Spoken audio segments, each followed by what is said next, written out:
Retired anganwadi teacher పొమ్మల Savitri హత్య కేసును అనంతపురం పోలీసులు ఛేదించారు. నిందితుడు షేక్ అన్సార్ అలియాస్ చీమిడోడ్ని అరెస్ట్ చేసి రిమాండ్కు తరలించారు. నిందితుడి వద్ద నుంచి 41 గ్రాముల బంగారం, 34,500 రూపాయలు, 2 సెల్ ఫోన్లు, బైక్ స్టిక్కర్, అదేవిధంగా కటింగ్ స్లైడింగ్ బ్లేడ్ను కూడా పోలీసులు స్వాధీనం చేసుకున్నారు. జిల్లా ఎస్పీ జగదీష్ ఈ సందర్భంగా ఈ విషయాన్ని వెల్లడించారు. కేసుని ఛేదించిన పోలీసు బృందాలను ఎస్పీ జగదీష్ అభినందించారు.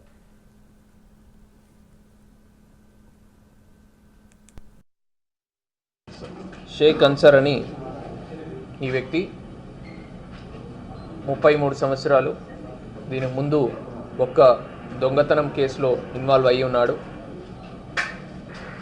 ప్రాస్టిట్యూషన్ అండ్ మందు తాగుడుకి అలవాటు పడిన ఇతను కొద్దిగా అప్పులు ఉండడం వల్ల ఆ అప్పులు తీర్చుకోలేని పరిస్థితుల్లో ఈ నేరానికి పాల్పడడం జరిగింది. సో దీంట్లో మనము గమనించాల్సిన అంశం ఏంటంటే, ఈమె సింగిల్ లేడీ అయినప్పుడు ఇంటి బయట ఒకటి టూలెట్ అని బోర్డు పెట్టుకోవడం జరిగింది.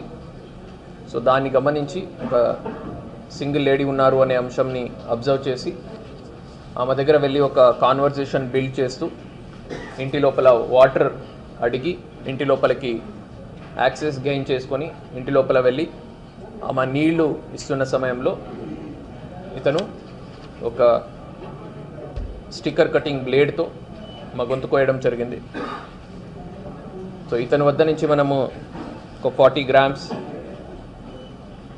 విలువైన 2 గోల్డ్ చైన్స్, 34,500 రూపీస్ క్యాష్, ఒక 2 వీలర్, ఒక